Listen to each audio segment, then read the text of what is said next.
शराब घोटाले में गुरुवार रात गिरफ्तारी के बाद दिल्ली के मुख्यमंत्री अरविंद केजरीवाल की आज अदालत में पेशी हुई। इस दौरान ईडी ने केजरीवाल की 10 दिन की रिमांड मांगी है।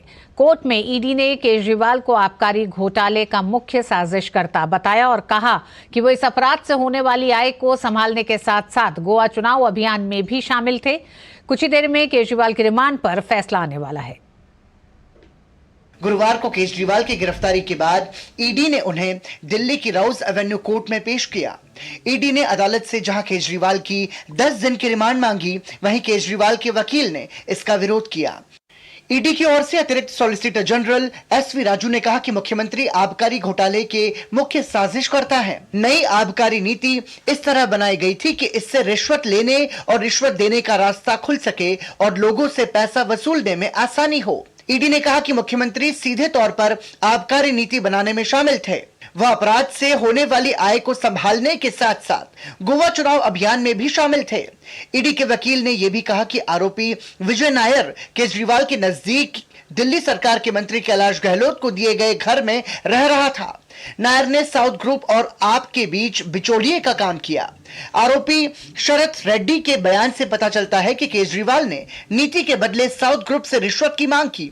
बदले में दिल्ली में शराब का पूरा कारोबार साउथ ग्रुप के हाथों में सौंप दिया गया। हालांकि अरविंद केजरीवाल के वकील ने ईडी की दलीलों का विरोध किया। इससे पहले केजरीवाल ने अपनी गिरफ्तारी के खिलाफ सुप्रीम कोर्ट में दायर याचिका अचानक वापस ले ली। अरविंद केजरीवाल के वकील अभिषेक मनु सिंघवी ने कहा कि हमें जो बात कहनी है वो निचली अदालत में जाकर कहेंगे। इसके बाद सुप्रीम कोर्ट ने याचिका वापस लेने की इजाजत दे दी। उधर प्रवर्तन निदेशालय भी अरविंद केजरीवाल के बाद सुप्रीम कोर्ट पहुंचा और एससी में एक कैविएट दाखिल कर सुप्रीम कोर्ट से कहा कि कोई फैसला सुनाने से पहले हमें सुना जाए। केजरीवाल की गिरफ्तारी और उसके जुड़े तमाम घटनाक्रमों पर दिन भर सियासत भी चलती रही। केजरीवाल की गिरफ्तारी के बाद आम आदमी पार्टी के कार्यकर्ताओं में काफी नाराजगी देखने को मिली। आपके कार्यकर्ताओं ने देश के अलग अलग राज्यों में गिरफ्तारी के विरोध में प्रदर्शन किया। सुरक्षा के मद्देनजर दिल्ली में भारी पुलिस बल तैनात किए गए थे। आम आदमी पार्टी के तमाम नेताओं को प्रदर्शन के दौरान हिरासत में ले लिया गया।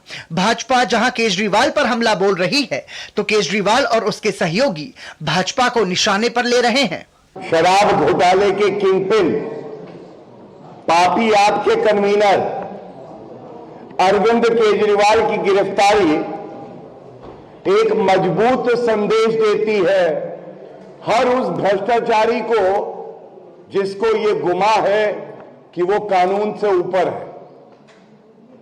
आज कानून अपना कार्य कर रहा है और कट्टर बेईमान अरविंद केजरीवाल की गिरफ्तारी के बाद जनता में खुशी की लहर है। दिल्ली वाले भी ये कह रहे हैं कि ऐसे भ्रष्टाचारी कमीशन खोर के खिलाफ ये सख्त कार्रवाई हुई है, ये लोकतंत्र और न्याय की जीत है। साजिशन गिरफ्तारी हुई अरविंद केजरीवाल जी की, ये भारतीय जनता पार्टी के राजनीतिक इतिहास की सबसे बड़ी और आखिरी भूल साबित होगी। ये मैं बड़ी जिम्मेदारी से कह रहा हूं। भाजपा करने की कोशिश कर रही है, वो इस भय से कर रही है कि उनको दिख रहा है कि आगामी लोकसभा चुनाव में हार का सामना उन्हें करना पड़ेगा। उन्हें दिख रहा है कि अरविंद केजरीवाल उनके इकलौते प्रिंसिपल चैलेंजर हैं जो जानते हैं कि भारतीय जनता पार्टी के राजनीतिक अहंकार को कैसे कुचला जा सकता है। I call upon the Supreme Court to actually take suo motu cognizance of what has happened. It is very clear that what is happening is violative of the spirit of democracy, which the Supreme Court has repeatedly affirmed is part of the basic structure of the Constitution, and therefore the court has every right to stop the government from taking any action that has a material effect on the elections. Short of an imminent law and order crisis like a riot about to break out, no government servant, no investigative agency has any right to interfere with the workings of democracy. इस बीच दिल्ली के मुख्यमंत्री अरविंद केजरीवाल को पद से हटाने की मांग को लेकर दिल्ली हाईकोर्ट में जनहित याचिका दायर की गई है। खुद को किसान और सामाजिक कार्यकर्ता बताने वाले सुरजीत सिंह यादव ने याचिका दायर की है। उनका कहना है कि वित्तीय घोटाले के आरोपी को मुख्यमंत्री के पद पर नहीं बने रहना चाहिए। विकास सारथी, कुमार आलोक, धीरज, उर्मिलेश और मुकेश के साथ bureau report, DD news. Arvind Kejriwal की गिरफ्तारी कई ऐसी यादों को ताजा कर रही है। 2011 के भ्रष्टाचार विरोधी आंदोलन से उभरकर आम आदमी पार्टी की स्थापना करने वाले अरविंद केजरीवाल कभी भ्रष्टाचार के खिलाफ ही आग उगलते थे। 2011 में तत्कालीन कांग्रेस के नेतृत्व वाले यूपीए शासन पर बड़े पैमाने पर भ्रष्टाचार के आरोप लगाने वाले अरविंद केजरीवाल उस समय हर नेता को भ्रष्टाचारी कहते थे और उनके पास हजारों दस्तावेज और भ्रष्टाचारी नेताओं की लंबी लिस्ट हुआ करती थी। लेकिन आज वो ही भ्रष्टाचार के आरोपों में गिरफ्तार हो चुके हैं। आज हमारे देश की जो राजनीति हो गई है, सत्ता से पैसा, पैसे से सत्ता, सत्ता से पैसा, पैसे से सत्ता, इसी चक्रव्यूह को तोड़ने के लिए तो हम लोग राजनीति में जा रहे हैं। ये हैं 13 साल पहले रामलीला मैदान में इंडिया अगेंस्ट करप्शन के बैनर तले देश को भ्रष्टाचार से मुक्ति दिलाने का नारा देने वाले अरविंद केजरीवाल। 13 साल में आंदोलनकारी से दिल्ली के मुख्यमंत्री का सफर तय करने वाले अरविंद केजरीवाल की हालत क्या हो गई है, ये इन दोनों तस्वीरों से साफ समझा जा सकता है। भ्रष्टाचार के खिलाफ संकल्प के साथ आगे बढ़ने वाले केजरीवाल इतनी जल्दी भ्रष्टाचार के आरोपों में ही गिरफ्तार हो जाएंगे, ये किसी ने सोचा नहीं था। 2011 के भ्रष्टाचार विरोधी आंदोलन से उभरकर आम आदमी पार्टी की स्थापना करने वाले केजरीवाल कभी भ्रष्टाचार के खिलाफ ही आग उगलते थे।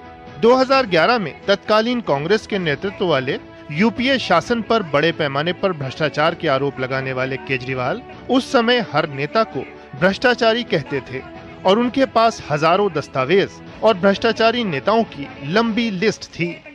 अगर केजरीवाल चोर है, केजरीवाल भ्रष्टाचारी है, तो इस दुनिया में कोई ईमानदार नहीं है। सत्ता में आने के 10 साल बाद भी केजरीवाल अब उन आरोपों पर कुछ नहीं बोलते हैं।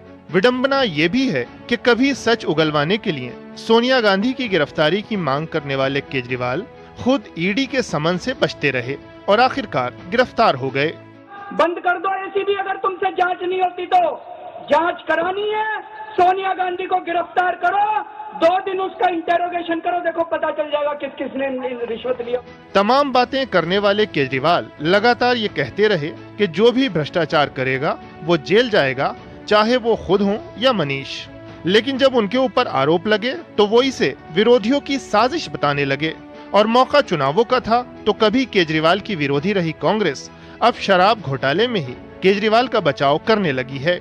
लेकिन विडंबना ये है कि इस घोटाले की शिकायत खुद कांग्रेस की ही ओर से की गई थी। कांग्रेस भले ही अरविंद केजरीवाल की गिरफ्तारी में राजनीति खोज रही है, लेकिन उनके नेता अजय माकन ने सन 2023 में इस शराब घोटाले की सभी कड़ियां लोगों के सामने खोली थीं और कहा था कि अरविंद केजरीवाल ने शराब घोटाले में कम से कम 100 करोड़ की रिश्वत ली है। लिकर स्कैम सीधे सीधे अब ये एस्टैब्लिश हो गया है कि कम से कम 100 करोड़ की रिश्वत ली गई है और उसके अंदर फेस टाइम के ऊपर केजरीवाल से बिजनेसमैन से बात कराई गई और बिजनेसमैन से बात कराने के बाद होलसेल डीलर्स को, जो प्राइवेट होलसेल डीलर्स हैं, उनको 12% कमीशन 5% से बढ़ा करके 12% कमीशन ये करी गई और उसके अंदर शर्त ये रखी गई कि 6% किकबैक आम आदमी पार्टी और केजरीवाल को दिया जाएगा। और मनी ट्रेल भी एस्टैब्लिश हो गया है कि वो पैसा 100 करोड़ रुपए गोवा के इलेक्शंस के अंदर आप पार्टी ने इस्तेमाल किया और कांग्रेस के खिलाफ में किया, क्योंकि जो वोट वहां पर उनको मिले वो कांग्रेस के खिलाफ में मिले। शराब घोटाले में अरविंद केजरीवाल की गिरफ्तारी पर उनके गुरु और समाज सेवी अन्ना हजारे ने भी बड़ा बयान दिया है। उन्होंने कहा कि केजरीवाल ने मेरे साथ मिलकर शराब के खिलाफ आंदोलन किया और आज वही केजरीवाल नई शराब पॉलिसी बना रहे हैं। अरविंद केजरीवाल जैसे आदमी जो मेरे साथ काम करता था और शराब के बारे में हम लोग आवाज उठाया था, आज वो शराब नीति बना रहा है, जिससे मुझे दुख हुआ।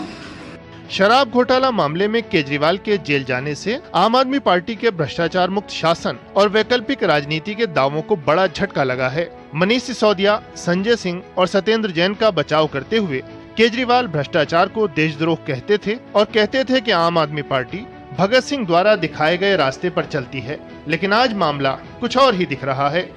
Bureau report, DD news.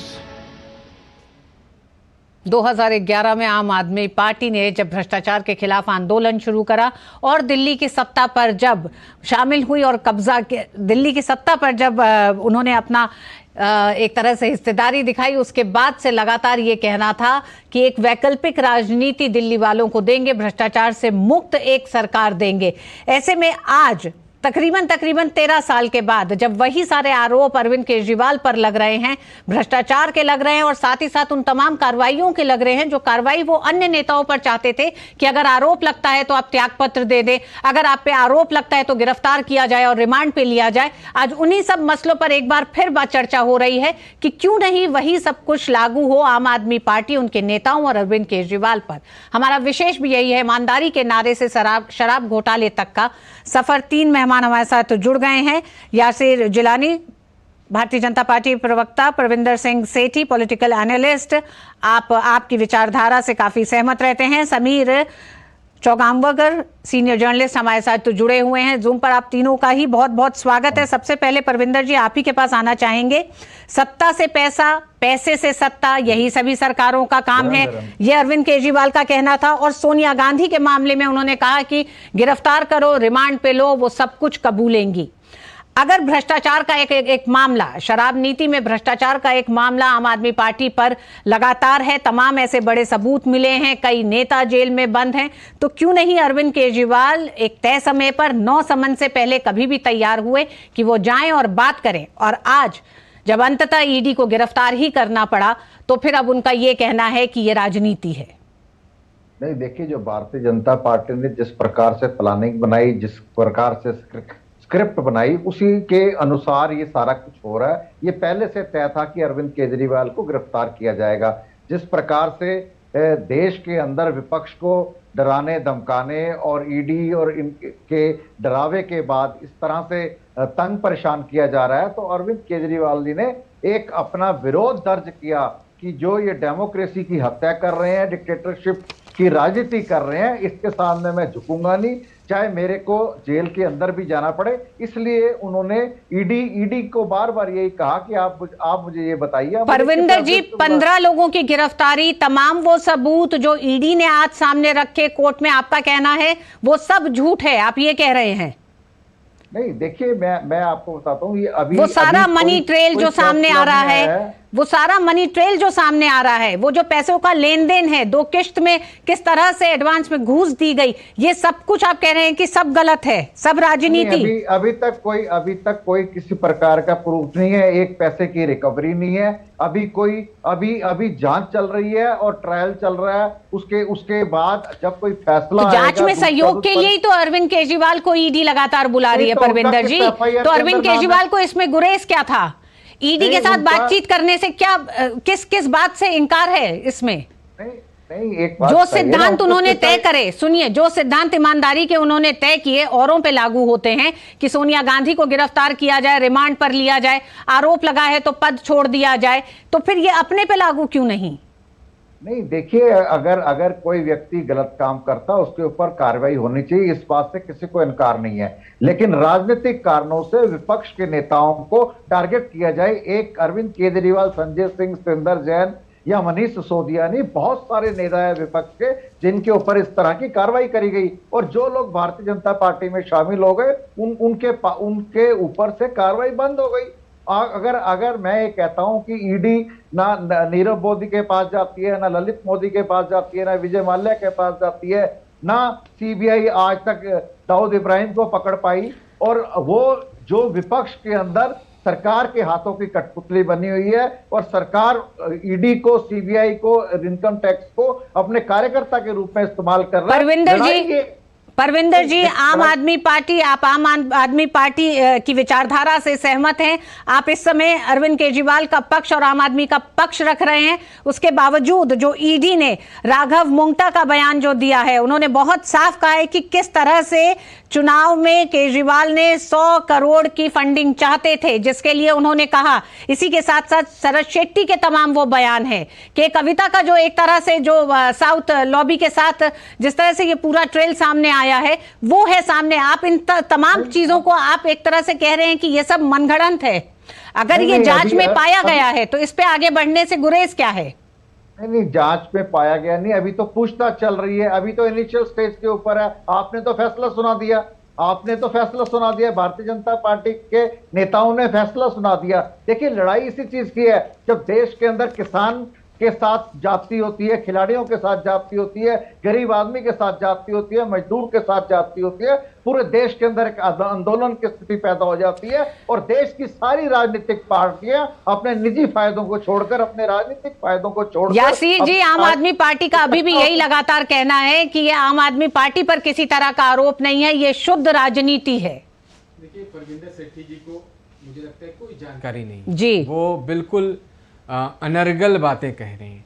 मैं भारतीय राजनीति की अजीब विडंबना है, लेकिन आज ये सच हो गया कि 2011 में जिस आदमी ने महाभ्रष्टाचार के खिलाफ एक आंदोलन इस भारत में दिल्ली के एक बड़े मैदान से शुरुआत करी थी, आज वही भ्रष्टाचार का सबसे बड़ा खिलाड़ी बन के सामने आया है और अंदर जेल चला गया।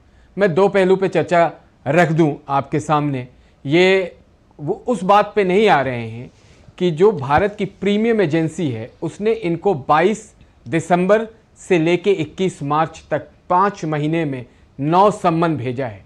आप अगर लॉ को मानने वाले भारतीय व्यक्ति हैं तो आपको सामना करना चाहिए था। आप तो मुख्यमंत्री भी हैं, आप पढ़े लिखे भी हैं, अपने आप को IRS से अपने आप को कमिश्नर कहा करते थे, जबकि कमिश्नर कभी थे नहीं इनकम टैक्स के। लेकिन आपने 9 बार जो ईडी का सम्मन है उसका मजाक बनाया, आपने उस पर तरह तरह की बातें करी, विक्टिम बन के आप एक तरीके से सहानुभूति लेने की कोशिश करी, उसके ऊपर ये कहा कि प्रधानमंत्री नरेंद्र मोदी और भारतीय जनता पार्टी दबाव में ईडी का मेरे सामने ईडी इस्तेमाल कर रही है। लेकिन आज दूध का दूध और पानी का पानी सामने आ गया है। जो मेन मुखिया हैं उसके रूप में अरविंद केजरीवाल सामने आ रहे हैं और जिसकी बात आप भी कह रहे हैं कि गोवा में किस तरीके से एक नहीं 5-5, 6-6 एविडेंस सामने आए हैं। पैसे की मनी ट्रेल की जो बात हो रही है, किस तरह के कैंडिडेट को पैसे दिए गए चुनाव लड़ने के लिए, और जो पूरा साउथ लॉबी है जिसका एविडेंस ईडी ने कल के कोर्ट में जो ईडी के वकील ने कहा है उस पर भी इन्होंने ध्यान नहीं दिया। इन्हें लग रहा था कि मैं सुप्रीम पावर हो गया हूं। ये तो आए थे शुचिता और नैतिकता के आधार पे राजनीति को बदलने के लिए, लेकिन राजनीति में इतना अस्तर अगर कोई भारतीय राजनीति में किसी एक व्यक्ति ने गिराया है उसका नाम अरविंद केजरीवाल। भारतीय जनता पार्टी में ने तो नहीं कहा था कि नहीं जी मैं तो घर नहीं लूंगा, मैं बच्चों की कसम खाता हूं, मेरे पास ब्लू वैगन आर कार है, उसके अलावा मैं कार नहीं लूंगा, फ्लीट ऑफ कार्स आज इनके साथ चलती है। उन्होंने कहा था मैं बच्चों की कसम खाता हूं, कभी कांग्रेस के साथ समझौता नहीं करूंगा, और उन्होंने पहली सरकार कांग्रेस के समझौते के साथ ही बनाई। हमारे साथ समीर साहब जुड़े हुए हैं, जिलानी साहब हमारे साथ समीर साहब जुड़े हुए हैं। जिलानी साहब आती हूँ। समीर साहब, कई ऐसे वादे जो 2011 से लेकर आज तक अरविंद केजरीवाल करते रहे, चाहे वो भ्रष्टाचार को लेकर हो, चाहे ईमानदाराना सरकार को लेकर हो, उन दोनों एक तरह से मोर्चों पर विफल साबित होते हुए सामने दिखाई दे रहे हैं। लेकिन ईडी ने जिन तथ्यों को आज रखा है और लगातार चाहे वो मनीष सिसोदिया की गिरफ्तारी हो, उस दौरान जो तथ्य सामने आए और अभी तक भी जिस तरह से तमाम गवाहों ने जो सच बताया है, क्या आपको लगता है कि अरविंद केजरीवाल आज की तारीख में उन्हें अब एक शुचिता का एक नया उदाहरण पेश करते हुए, इस जांच में सहयोग करते हुए अपना इस्तीफा भी देना चाहिए और इससे क्लीन चिट लेके बाहर निकलना चाहिए? अब लेकिन निश्चित रूप से मुझे ऐसा लगता है कि जब मनीष सिसोदिया गिरफ्तार हुए थे और आज 13 महीने हो चुके हैं, मनीष सिसोदिया को हाई कोर्ट से और सुप्रीम कोर्ट से बेल नहीं मिल पा रही है। संजय सिंह भी गिरफ्तार हो चुके हैं, उन्हें भी बेल नहीं मिल पा रही है। यह पूरी एक्साइज पॉलिसी अरविंद केजरीवाल के देख रेख पर उनके नेतृत्व में बनाई गई थी। और जिस तरीके से के कविता की गिरफ्तारी हो गई, और जब आज ईडी ने कहा है कि के कविता ने बताया है कि 300 करोड़ रुपए का हैंडओवर का पूरा मामला है, इसके अंदर गोवा चुनाव में पैसा लगा है, मुझे ऐसा लगता है कि अरविंद केजरीवाल को जिस दिन ईडी का नोटिस आया था उसी दिन अरविंद केजरीवाल को जांच एजेंसी के सामने पेश हो जाना चाहिए था। देखिए, आप एक मुख्यमंत्री, आप जांच एजेंसियों के सामने पेश होने का नोटिस आता तो आपको होना चाहिए। प्रधानमंत्री नरेंद्र मोदी भी जब गुजरात के मुख्यमंत्री थे तो जांच एजेंसी के सामने पेश हुए थे। देश के गृह मंत्री जो अभी है अमित शाह जी, वह भी जांच एजेंसी के सामने उन्होंने फेस किया था। उमा भारती ने इस्तीफा दे दिया था जब जांच एजेंसी के ऊपर बैठी थी। येदियुरप्पा ने इस्तीफा दे दिया। लालकृष्ण आडवाणी ने हवाला की डायरी में नाम नाम आते ही संसद से इस्तीफा दे दिया था कि जब तक मैं बाहर नहीं निकलूंगा मैं चुनाव नहीं लड़ूंगा। ऐसा ढेरों उदाहरण है कि जब मुख्यमंत्रियों ने इस्तीफा दे दिया था। अरविंद केजरीवाल किस तरह की राजनीति देश के सामने लेकर आना चाहते हैं? मुझे लग रहा है कि अरविंद केजरीवाल अब देश की जनता के सामने एक्सपोज होते जा रहे हैं और इन्होंने अच्छा किया कि 9 बार समन मिलने के बाद भी वो ईडी के सामने पेश नहीं हुए। वो मुख्यमंत्री जेल में जाने के बाद भी मुख्यमंत्री बने रहे तो वो जनता के सामने और एक्सपोज हो गए कि जो व्यक्ति देश के अंदर ईमानदारी शुचिता की बात कर राजनीति में आया था, वह व्यक्ति आज भ्रष्टाचार में लिप्त होने के बाद, गिरफ्तार होने के बाद भी इस्तीफा देने की हिम्मत नहीं कर पा रहा है। मुझे लग रहा है दिल्ली की जनता और देश की जनता अब ये देख भी रही है, समझ भी रही है और अरविंद केजरीवाल की जो ईमानदारी का नकाब था वह अब उतर भी रहा है। और आज जिस हिसाब से मुझे लग रहा है कि लगातार ईडी ने उनको समन भेजने के बाद उपस्थित नहीं हुए, केजरीवाल की नैतिक जिम्मेदारी बनती है वो इस्तीफा दे, जांच का सामना करे और जब वो इस केस से बरी हो जाए वो तब मुख्यमंत्री बने। वो सिर्फ मुख्यमंत्री भी नहीं है, वो आम आदमी पार्टी के संयोजक भी है। और अरविंद केजरीवाल कहते हैं मैं जेल में मुख्यमंत्री बनूंगा। क्या जेल के अंदर कैबिनेट की बैठक करेंगे? क्या जेल के अंदर ब्यूरोक्रेट्स को मीटिंग करेंगे? क्या दिल्ली की जनता को अगर अपने मुख्यमंत्री से मिलना होगा तो जेल में जाना पड़ेगा? ये किस तरह की राजनीति देश के अंदर अरविंद केजरीवाल देना चाहते हैं और कैसा उदाहरण देश के सामने देना चाहते हैं? मुझे लग रहा है अरविंद केजरीवाल को तत्काल इस्तीफा दे देना चाहिए। अपनी नैतिकता की अगर वो इतनी बात करते हैं तो समाज के अंदर इस बात को बताना चाहिए कि मुझे सत्ता का लोभ नहीं है। मुझ पर अगर आरोप लगा है, मैं सब पे आरोप लगाता था, अगर आज मुझ पे आरोप लगा है तो मैं 1 मिनट में पद छोड़ रहा हूं और जब तक सारे आरोपों से मुक्त नहीं हो जाऊंगा मैं मुख्यमंत्री का पद ग्रहण नहीं करूंगा। उन्हें इस बात की घोषणा करना चाहिए। लेकिन मुझे ऐसा लगता है कि सत्ता की राजनीति ने अरविंद केजरीवाल को भी भ्रष्ट कर दिया है और अब उनका और उन भ्रष्ट नेताओं का, जिसके ऊपर प्रधानमंत्री मोदी लगातार आरोप करते हैं कि परिवारवाद की राजनीति और भ्रष्टाचार की राजनीति और तुष्टिकरण की राजनीति करने वाले जो राजनीतिक दल है, उन्हीं के साथ अरविंद केजरीवाल हाथ मिला रहे हैं, गले मिला रहे हैं। उसी गठबंधन का हिस्सा बन गया जिस कांग्रेस पर वो भ्रष्टाचार का आरोप लगाते थे, जिस लालू प्रसाद के वो भ्रष्टाचार की अभिषेक मनु सिंघवी की ये दलील, आज वो उसी तेजस्वी यादव के साथ स्टेज शेयर करते हैं, डिनर करते हैं। समीर जी, अभिषेक मनु सिंघवी की ये दलील कि एक सिटिंग मुख्यमंत्री को इस तरह से गिरफ्तार किया गया है, इस दलील को आप किस तरह से देखते हैं? क्या ये एक तरह से मतलब लोगों के बीच में एक इमोशनल अपील के तौर पर अभिषेक मनु सिंघवी इसका इस्तेमाल कर रहे हैं? मुख्यमंत्री के रूप में तो जयललिता भी गिरफ्तार हुई थी, हेमंत सोरेन भी गिरफ्तार हुए थे, तत्काल उन्होंने जाके इस्तीफा दिया। मुख्यमंत्री होने से आपको क्या गैर कानूनी काम करने का, भ्रष्टाचार करने का लाइसेंस मिल जाता है? आप मुख्यमंत्री हो तो क्या आपके ऊपर जांच एजेंसी कार्रवाई नहीं करेगी? यह तो भारतवर्ष है जहां न्याय की व्यवस्था है। यहाँ तो देश के प्रधानमंत्रियों को भी जांच एजेंसी के सामने जाना पड़ा है, मुख्यमंत्रियों को जाना पड़ा है, बड़े बड़े अधिकारियों को जाना पड़ा है, बड़े बड़े उद्योगपतियों को जांच एजेंसी के सामने जाना पड़ा है। मुझे लग रहा है देश के अंदर कानून का राज है। आपको सुप्रीम कोर्ट और हाई कोर्ट में बुलाया जाएगा तो आपको जाना पड़ेगा, आपको जांच एजेंसी बुलाएगी तो जाना पड़ेगा। और जब ये पूरा मनी एस्टेब्लिश का जो लिंक है, जब पूरी एस्टेब्लिश हो रही है, कैसे आपने 5% से 12% का कमीशन करा दिया? कैसे 136 करोड़ रुपए की एक्साइज पॉलिसी रेवेन्यू आपने माफ कर दिया? कैसे आपने नई पॉलिसी बना दी? जब सरकारी डिस्ट्रीब्यूशन सिस्टम था तो आपने प्राइवेट डिस्ट्रीब्यूशन कंपनियों को दे दिया। कैसे आपने उसके अंदर पैसे बनाए? जब आरोप लगे तो आपने एक्साइज पॉलिसी वापस क्यों ले ली? कैसे आपने विजय नायर को आगे करके इस पूरे खेल को किया है? कैसे समीर महेंद्र ने बताया कि मैंने पैसा दिया? कैसे विजय नायर का इसमें इन्वॉल्वमेंट रहा? केसीआर की बेटी का इसके अंदर इन्वॉल्वमेंट रहा? यह सब बताता है कि इसके अंदर, और मनीष सिसोदिया ने जिस तरीके से आबकारी मंत्री पूरी बनाई थी, और आप ही के चीफ सेक्रेटरी ने नरेश कुमार ने लिख के दिया था एलजी को कि इस एक्साइज जो पॉलिसी बनी है इसके अंदर आर्थिक परविंदर जी अरविंद केजरीवाल होना चाहिए। जी बिल्कुल समीर जी, परविंदर जी, अरविंद केजरीवाल जी की एक आदत रही है कि सेल्फ सर्टिफिकेट वो बांटते हैं, दूसरों पर भी और खुद पर भी। वो जब खुद के लिए भी कहते हैं कि अगर अरविंद केजरीवाल बेईमान या भ्रष्टाचार हो सकता है तो देश में कोई ईमानदार ही नहीं है। ये गुरूर है अपने ऊपर, या अगर ईमानदारी का ही अगर उन्होंने इतना अपने ऊपर ठेका लिया है तो फिर उन्हें इस बात को साबित करना चाहिए। नहीं, देखिए, जब कोई व्यक्ति ईमानदार होता है और उसको अपने ऊपर विश्वास होता है, उसकी बात करता है। भारतीय जनता पार्टी के प्रवक्ता हो, समर्थक हम अपने सभी मेहमानों को भी बता दें कि 28 तारीख तक राउज एवेन्यू कोर्ट ने सीएम अरविंद केजरीवाल को रिमांड पर भेजा है। अरविंद केजरीवाल की रिमांड पर यह बड़ा फैसला आ गया है। राउज एवेन्यू कोर्ट ने सुनाया फैसला, अरविंद केजरीवाल को 28 तारीख तक के लिए रिमांड पर भेजा गया है। तो समीर जी, परविंदर जी, रिमांड पर ईडी को समय मिल गया है। अब जो तमाम वो ऐसे सबूत हैं